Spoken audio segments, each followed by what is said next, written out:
एक दफा सूरज और हवा में बहस छिड़ गई। इन दोनों में से ज्यादा ताकतवर कौन है? सूरज कहता था कि वो हवा से ज्यादा ताकतवर है और हवा का कहना ये था कि वो सूरज से ज्यादा ताकतवर है। आखिर उन्होंने एक मुसाफिर को सड़क पर सफर करते हुए देखा। उस मुसाफिर ने कंधे पे शॉल पहनी हुई थी। हवा और सूरज में ये तय पाया कि जो इस मुसाफिर की शॉल को उतरवा लेगा वो सबसे ज्यादा ताकतवर होगा। पहले हवा की बारी आई।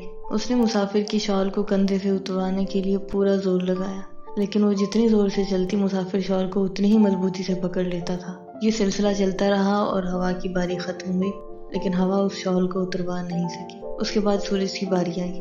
सूरज आराम से मुस्कुराया। उसकी मुस्कुराहट से मुसाफिर को गर्मी महसूस हुई।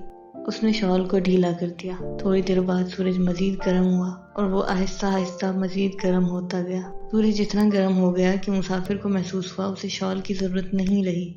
उसने वो शॉल उतार दी और अब फैसला हो चुका था। सूरज हवा से ज्यादा ताकतवर था और जो चीज हमने सीखी वो ये है कि अपनी पूरी ताकत लगाने से भी वो मकसद हासिल नहीं किया जा सकता जो एक खूबसूरत सी छोटी सी मुस्कुराहट हासिल कर सकती है। जीत मुस्कुराहट की हुई और ताकत हार गई। इसी तरह की खूबसूरत कहानियाँ सुनने के लिए हमारे चैनल सब्सक्राइब कीजिए और बेल आइकन दबाइए।